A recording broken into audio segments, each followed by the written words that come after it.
but stories. So it's the stories that remain.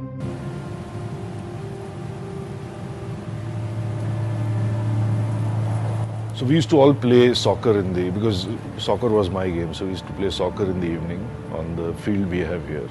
And about half the people playing would be the security guards, who would be about 40, 45 years of age.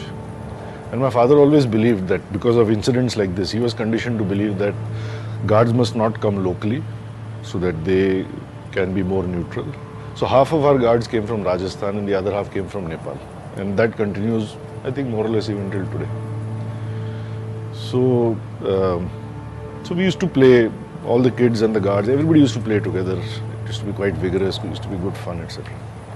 So in 1987, my family decided to make a movie on my great-grandfather, Jamnalal Bajaj, who was said to be the fifth son or adopted son of Gandhi.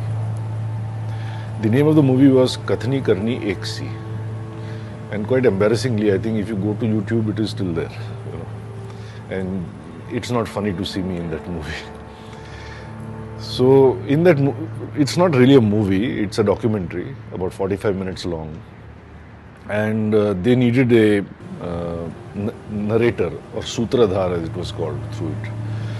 So they made a bakra out of me, convinced me to be that. As I realized later, it was not necessary for somebody from the family to play that role. But the director, there was a Bhimsenji, he was keen on this. And my uncle and aunt basically bulldozed me into it. The movie was called Kathni Karni Ek Si, which means as is your talk, so should be your walk. That was what Jamnalalji's principle was. And this was to be shot in Sikar, outside of, I think a 2-hour drive outside of Jaipur, which is where he was born. So we had to go there, which is a story by itself, because it was a pain in the butt to drive from Jaipur. We got lost in the desert, we ran out of fuel. I mean, that's another story. But the more important story is that when we got there, I was shocked to see where, quote unquote, we came from, because it was just a mud house. It was a very small mud house, at least up until 1987. And when I walked into it, I couldn't even walk erect. I had to bend down because the arches were low, etc. And it had been still maintained by the village in honor of his memory. And I actually remember going to the room where he was born. He was born there, and there was still a candle lit over there, and his photograph was there. So I was very touched to see that. So I think we did some shooting over there. And then we had to go to a village well, and we had to shoot over there. So because the village well was a community place where people would gather, etc. So we said we will shoot there. So I remember that evening at about 5, going there, and I saw a familiar face. So there's a guy called Subhash, who was a security guard. So I said to him, what are you doing here? तुम इधर क्या कर रहे हो, Subhash? So he said, Baba, maybe इसी गांव का हूँ. He said, I'm also from the same village. So I said, oh, okay. So I said, how come? So he said, no, I mean, I joined the company a long time back, and I have come here for the summer vacations. So once a year they used to go back. And I asked him, so where is your home? So he said, आज आप shooting कर रहे थे ना जमनालाल जी के घर पे? I said, yes. He said, you were shooting at Jamnalal ji's house. I am your neighbor. And this was a life-changing moment for me, because I knew the story that Jamnalal ji was actually born into a very, very poor family.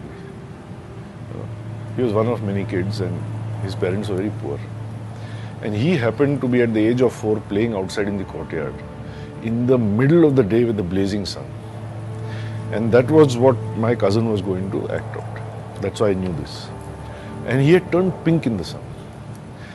And there was a Sethji who was about 60 years old. His name was Rajeev Bajaj, who in his fancy carriage was going past, horse carriage. And Sethji had no kids. And he saw this child and he felt there is something special about this child. So he walked up, knocked on the door, and Jamnalal ji's mother opened the door. Is how the story goes. And as is custom, she offered water. To which then I asked her that, whose child is this? And in a manner of speaking figuratively, she said, Tharoi hai in Marwadi. I believe that means it's like your child. It's the way you say it with affection. He said, okay, then I'm taking the child. So she was aghast. So she called her husband. And so he asked what has happened, and she said, look, this is what has happened, he's taking the child away. To which apparently the husband said that the word once given has to be honored. That is the genesis of Kathni Karni Eksi. That once you have said something, you must honor that word. So he said, okay, you can take the child. So the mother was just completely shocked. Then the father was able to collect his wits. He asked the father that, in return, what can I give you? So the father said, we are not selling the child. It's just that, we already made a promise, so we are just keeping our word. But nevertheless, the women in the village have to walk a long distance every day to get water. So it would help a lot if you would commission and fund a well for this village. To which he agreed. That is how that well came about. And that is why we went to shoot there at that well. And then at that well I met Subhash only to learn, to put it simply, that if his grandfather had been playing outside that day, as I say to everyone, I would have been a security guard in Bajaj Auto, and Subhash may well have been the chairman of Bajaj Auto. So this told me that circumstances are much, much bigger than us. Anyone who thinks that you call it ego or whatever, but if you feel that you know it, you are not only can do it, you have done it.